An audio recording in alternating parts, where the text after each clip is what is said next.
The call came on a Tuesday, just as I was fixing a fence line. It was my cousin Brenda, and her voice was as sharp as a newly honed blade. "Mark, about the family reunion," she started, the words laced with a condescending tone I'd grown to hate. She explained that this year's reunion was at a fancy resort in Asheville, not the usual barbecue at Aunt Carol's.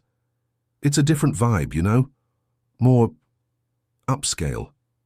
I knew what she was really saying. They didn't want my mud-caked boots and worn-out jeans clashing with their designer outfits. They thought I was too country for their polished get-together. My heart sank a little, but the anger quickly took over. For years I'd been the punchline of their jokes. They laughed at my calloused hands and the scent of hay that clung to my clothes. I had built this life on 500 acres of prime farmland with my own 2 hands, a life they only saw as simple and unsophisticated. The land was my legacy, a testament to hard work and resilience passed down from my grandpa. But to them, it was just dirt. It was a world away from their suburban lives of manicured lawns and endless office meetings. Brenda went on, not even bothering to pretend anymore. "Look, we just don't think it's a good fit. It's going to be a formal dinner, a golf tournament, things you probably wouldn't enjoy." The words were a direct hit, a confirmation of all my fears and insecurities. They weren't just excluding me. They were telling me that my entire way of life was a mistake, an embarrassment to the family name. The receiver felt heavy in my hand. I could hear the faint sound of a tractor in the distance, a reminder of the life they scorned. After I hung up, I stood there in the late afternoon sun, the dusty wind kicking up around me.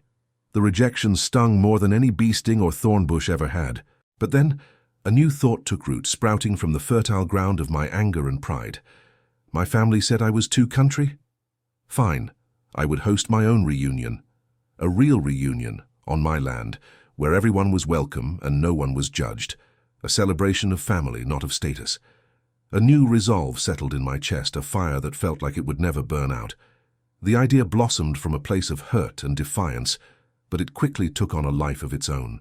I walked through the pastures, the familiar scent of rich soil and fresh-cut grass filling my lungs. This land wasn't just dirt, it was the story of my family.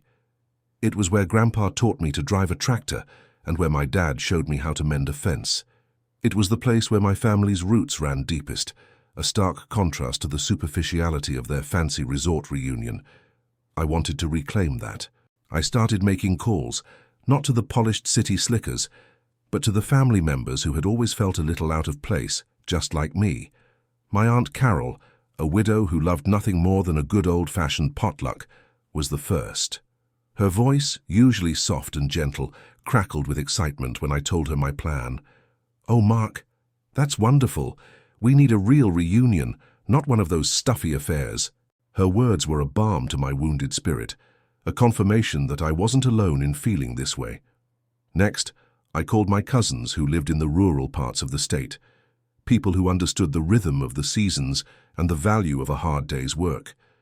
My cousin Dave, a carpenter with a laugh that boomed like thunder, was on board immediately. "A reunion on your farm? Count me in. I'll bring the smoker and a whole brisket." The support was overwhelming, a tidal wave of encouragement that washed away the bitterness of Brenda's phone call. I realized this wasn't about revenge. It was about finding my people, the ones who truly understood what family meant. The vision for the reunion began to take shape in my mind. It would be a celebration of our heritage with hayrides for the kids, a bonfire under the vast Texas sky, and a potluck where everyone brought their signature dish. We'd have live music from a local bluegrass band and plenty of space for the kids to run free. This wasn't just a party, it was a statement. It was my way of saying that our family's strength didn't come from money or status, but from our shared history and the land that had sustained us for generations. The following weeks were a blur of activity. My initial defiance transformed into a focused, passionate drive. I enlisted the help of Aunt Carol and a few of the cousins, and we began to prepare the farm. The old barn, which had been used for storage for years, was cleaned out and decorated with string lights, transforming it into a beautiful event space. The long-neglected pond was cleared of weeds, and a few old picnic tables were sanded down and repainted in a cheerful blue. The air on the farm, usually filled with the sounds of machinery and livestock, now hummed with the energy of anticipation. Every evening, after a long day of working the fields, I'd meet up with a small crew of family and friends. We were a ragtag team of farmers, carpenters, and cooks, each of us contributing our unique skills. My cousin Dave, true to his word, built a massive, rustic stage out of reclaimed wood for the band. Aunt Carol, with her clipboard and endless lists, organized the potluck menu, ensuring every family favorite would be represented. My niece Clara, a talented artist, painted a beautiful sign for the entrance that read, "The Real Family Reunion." I spent my days fixing every gate, mending every fence, and mowing every inch of the massive lawn around the main house. I wanted the farm to look its best, not just for the reunion but for myself. The work was therapeutic, a physical manifestation of my desire to prove them wrong. With every nail I hammered and every board I sawed, I felt a little more of the old hurt fading away.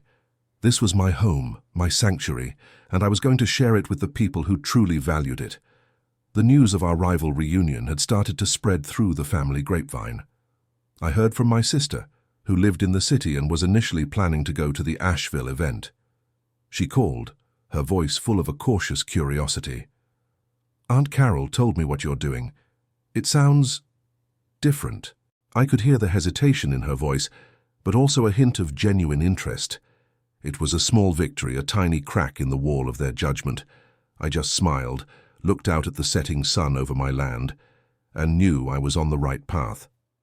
The day of the reunion dawned bright and clear, a perfect late summer day with a gentle breeze rustling the leaves of the old oak trees. A feeling of nervous excitement filled me as I put the final touches on the tables. The smell of barbecue smoke was already in the air, a comforting and familiar scent. My family's cars started to roll up the long gravel driveway, kicking up a small cloud of dust. But these weren't the polished SUVs I was used to seeing at my aunt's house. These were trucks and minivans, some of them with a little rust, all of them filled with smiling faces. The first to arrive was Aunt Carol, carrying a massive pan of her famous macaroni and cheese. Her hug was warm and tight, a silent thank you for making this happen. Then came Dave and his family, unloading a cooler full of cold drinks and a guitar for the evening's festivities. The kids immediately scattered, running across the open fields, their laughter echoing in the quiet valley. It was a sound I had dreamed of, a sound of pure, uninhibited joy. The farm, which had often felt quiet and empty, was now alive with the energy of family. My sister arrived with her husband and kids, and I could see the surprise in her eyes as she took in the scene. The beautifully decorated barn, the bonfire pit waiting for nightfall, the hay bale seating, it was all more than she had expected. She pulled me aside, a look of genuine admiration on her face. "Mark, this is incredible. I'm sorry about what Brenda said." I just smiled and gave her a hug. The words weren't necessary. The look on her face, the way she had chosen my reunion over theirs, said everything. As the day went on, more people arrived, many of whom hadn't seen each other in years. There were old friends and distant cousins I hadn't met before. The air was filled with the sounds of conversation and laughter. Kids were playing in the fields, and the adults were sharing stories and memories around the picnic tables. I stood back for a moment, watching it all unfold, a deep sense of pride swelling in my chest. This was family. This was home. This was the real reunion, and it was perfect. If you're enjoying this story, please be sure to subscribe to the channel so you don't miss out on what happens next. As the afternoon wore on, I found myself giving impromptu tours of the farm. Cousins and their kids, who had only ever heard about Mark's big piece of land, were now walking through it, their eyes wide with wonder. I showed them the old well that Grandpa had dug by hand, the sprawling vegetable garden, and the large barn where we stored the hay. It was more than just a tour, it was a shared history lesson. I pointed out the same fence lines I'd fixed, the fields I'd planted, and the small creek where my dad taught me to fish. The kids, in particular, were fascinated. My nephew, a city boy with a love for video games, was completely captivated by the tractor. I let him climb up into the driver's seat, his face beaming with excitement. His dad, my cousin, laughed and snapped a picture. "He's never been this quiet," he said, shaking his head in disbelief. It was a small moment, but it felt monumental. It was a bridge being built between two very different worlds, a connection forming that went beyond the superficial.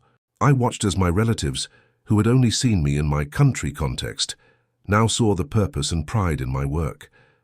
My sister, walking beside me, pointed to a field of corn, its stalks swaying gently in the breeze. "I always thought you were just a farmer, Mark," she admitted quietly. "I never saw the business side of it, the hard work, the planning. This is more than just a farm. It's an entire world." Her words were a validation I didn't realize I had been craving, a recognition of the value of my life and my passion. The tour ended by the bonfire pit, where the younger kids were already roasting marshmallows under the supervision of a few older cousins. The sun began to dip below the horizon, painting the sky in shades of orange and purple. The air grew cooler, and the scent of wood smoke mingled with the sweet aroma of barbecue. I looked out over the land, which now seemed to stretch endlessly under the vast sky, and I felt a sense of peace. This wasn't just my land anymore. It was a shared space, a place where memories were being made. As darkness fell, the bonfire was lit, its flames dancing and casting long, flickering shadows. The bluegrass band my cousin had found started playing, their melodies a perfect soundtrack to the warm, summer night. People gathered around the fire, their faces illuminated by the warm, golden light. Laughter and conversation filled the air, punctuated by the strums of a banjo and the soulful wail of a fiddle. The cooler night air made the warmth of the fire feel even more comforting, drawing everyone closer together. Aunt Carol, with her arm around me, leaned in and whispered, "This is what a reunion is supposed to be, Mark. Not some stuffy ballroom. This is where we belong." Her words brought a lump to my throat. I watched as my cousin, a man I hadn't seen in years, started a sing-along, his voice booming with a joyful abandon. People joined in, their voices blending in a beautiful, spontaneous chorus. It was a moment of pure, unscripted happiness, a feeling that no fancy resort could ever replicate. My sister's children, initially shy, were now completely at ease, their cheeks sticky with marshmallow and their eyes sparkling with excitement. I saw my sister laughing heartily with Aunt Carol, something I hadn't seen in years. The divisions that had seemed so wide, the differences that had been a source of so much friction, had all but disappeared. On this land, under this sky, we were just family, plain and simple. We were all a part of something bigger than ourselves. The night went on, filled with stories, music, and the kind of connection that can only happen when people are truly comfortable and accepted for who they are. I sat back on a hay bale, a beer in my hand, and simply observed. I'd been so worried about proving them wrong, about making a statement, but the real victory wasn't in proving anything to them. It was in creating this moment, this memory for all of us.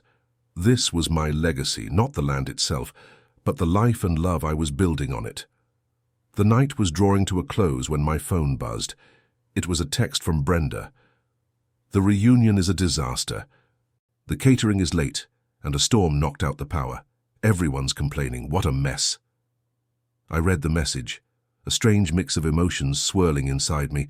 A part of me, the part that was still angry and hurt, felt a flicker of satisfaction. But the larger part, the part that had been healed by the love and laughter of my family, just felt sad. I tucked my phone away, not wanting to let her negativity cast a shadow over this perfect night. But then, a few minutes later, Brenda called. Her voice was strained, a far cry from the haughty tone she'd used weeks ago. "Mark, a lot of people are leaving. It's just not working out. I heard you had your own thing going on." Her words were a mix of regret and a grudging curiosity. I could hear the background noise of her miserable reunion, the faint murmur of discontented voices. I took a deep breath, looking out at the happy faces around the fire.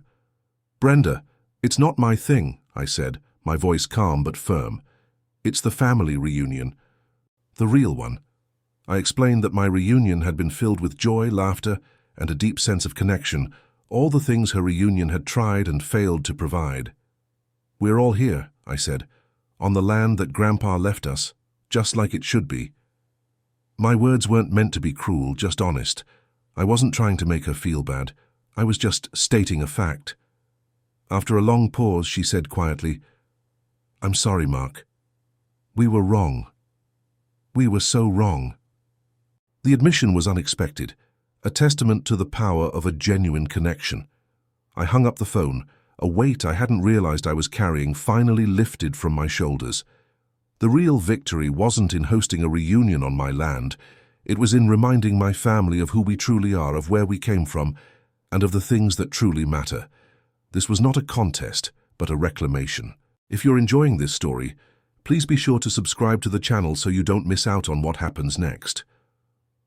The next morning, the last of the family trickled out, their cars slowly disappearing down the driveway.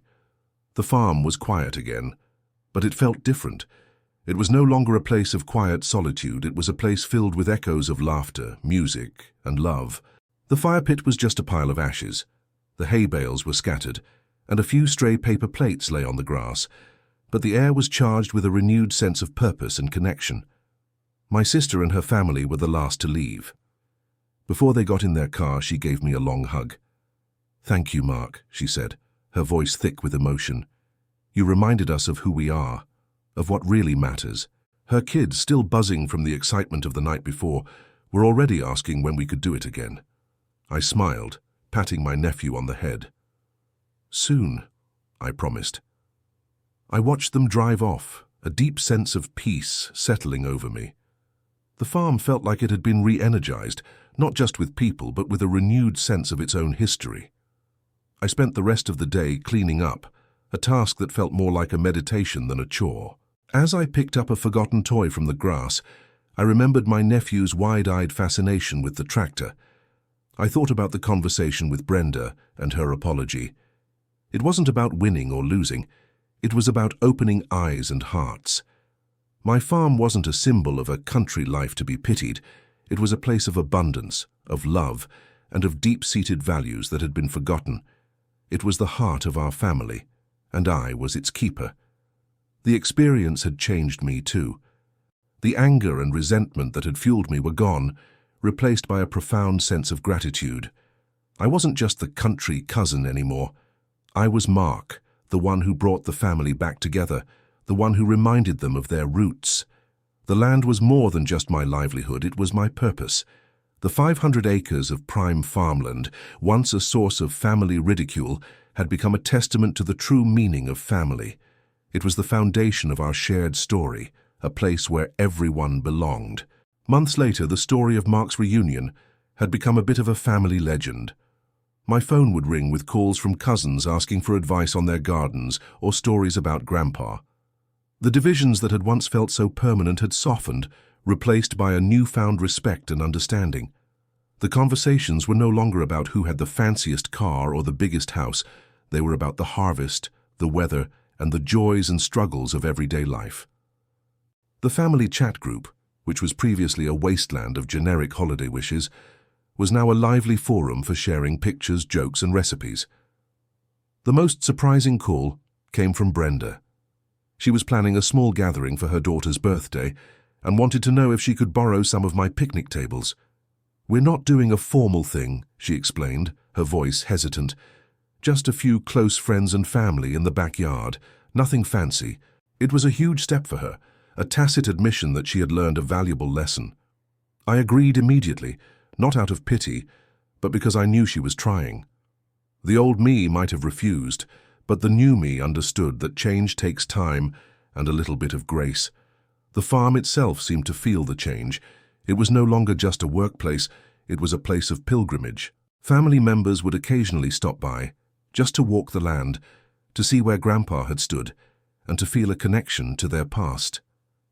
The hay bales we had used for seating had long since been put to use in the barn, but the memory of the night lingered like a sweet perfume. It was no longer just my 500 acres, it was our 500 acres. I stood on the porch one evening, watching the sun set over the fields. The air was cool, the sky was a deep blue, and the stars were beginning to emerge. The silence wasn't empty anymore. It was full of the promise of another day and the memories of the day before. The conflict and pain had given way to something beautiful and lasting. I had been told I was too country, But in the end, it was the country in me, the deep love for the land and our roots that had brought my family home. A year had passed since the reunion. The seasons had turned, and the fields that had been a lush green in the summer were now golden with a new harvest. The family was planning the second annual reunion, and this time the invitations were going out without any hesitation. The venue? My farm, of course. Aunt Carol was already making her lists, and my cousin Dave was planning an even bigger stage for a bigger band. The anticipation was palpable, a testament to the powerful memory of the year before. This time, Brenda was on the planning committee. She had taken on the role with an almost zealous enthusiasm, emailing me sketches of a new sign for the entrance and offering to help with the decorations. She even called me one afternoon to ask about the best type of fertilizer for her vegetable garden. The change in her was incredible. She had gone from rejecting our rural roots to embracing them, finding a new kind of pride in the things she had once looked down on. The day of the second reunion arrived, and the driveway was once again filled with trucks and minivans. But this time it was different. There was no dust cloud of uncertainty. There was only a wave of joyful homecoming. My sister and her family arrived with a picnic basket full of food they had made themselves, and my nephew ran straight to the tractor, a huge grin on his face. This wasn't just a party, it was a tradition. As I looked out at the familiar faces, now more like friends than distant relatives, I realized the harvest was more than just the crops in the field. The harvest was the love, the connection, and the understanding that we had all found. My family had said I was too country for the reunion, but in the end it was the country in me that brought us all together. The land wasn't just a place to make a living, it was a place to live, to love, and to be family. If you've enjoyed this story and want to see more content like it, please be sure to subscribe to the channel